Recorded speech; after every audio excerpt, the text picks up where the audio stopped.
Now at 4:30 today, we learned two big names in network news are no longer hosts. This morning, Fox News announced that Tucker Carlson and the network decided to part ways immediately.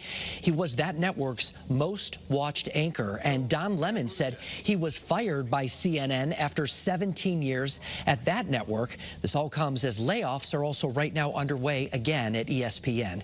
Here to break it all down on more on the shakeups really happening in the media world is Ben Bogardus, an associate professor of journalism from Quinnipiac. Ben, it's good to see you. Thank you for being here.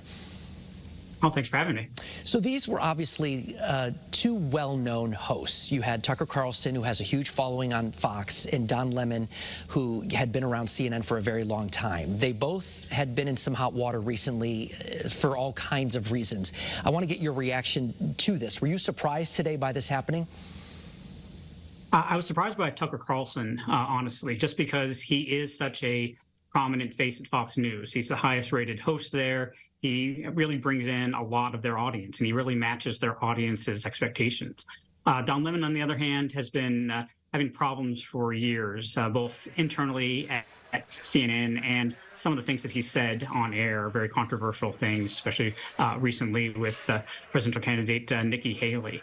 But I think the firings coming together is really a sort of a hopeful sign that, cable news may be moving beyond the sense of, fighting and really opinionated talk and opinion and going back to its roots in hard news and 24-hour news. That's something CNN, of course, has talked about getting back into since they had this management change. And Don Lemon made that comment about Nikki Haley being past her prime. If you look at, even the comments on the Channel 3 Facebook page about this post, it's a lot of people just, making comments, oh, Don was past his prime. Certainly a reference to the comment he made and then was off the job for a few days. Tucker Carlson was so popular at Fox News, but they also just wrapped up this lawsuit a week ago, and there are other cases that are out there as well. So there's a lot playing out there.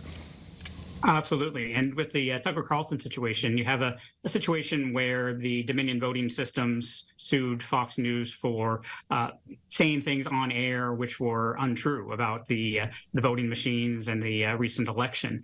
And what came out of this is that Tucker Carlson had text messages with his producers and other people where he's saying one thing, saying that those claims that the election was hacked has no merit, and yet he'd go on the air and say the exact opposite. And so that's something that really hurts the reputation of a news organization.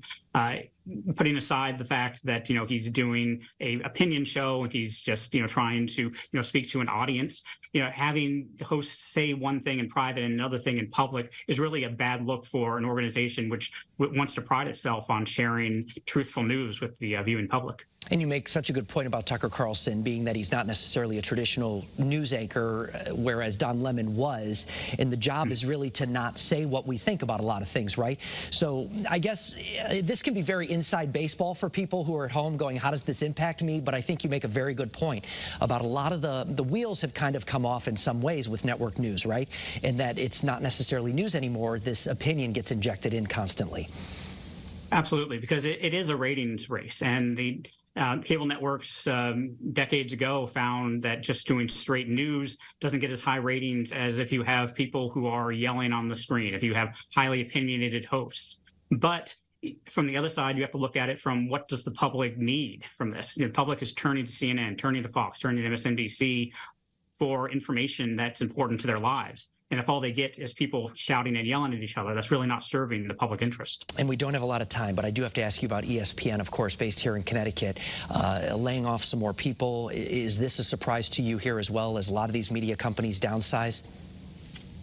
No, that's unfortunately not a surprise either. It's been a long time coming. Disney has said that they were going to lay off people at ESPN and their other properties for years. It really comes down to advertising and streaming, and the Disney, ESPN are really trying to find a way to make money off of streaming properties now that so many people are cutting the cord, not paying for cable anymore. And they really can't find a way already or in the meantime to make money at streaming the same money they made from cable. So it's a very hard thing for the networks these days. Yeah, tough time for all those folks who are going to lose their job.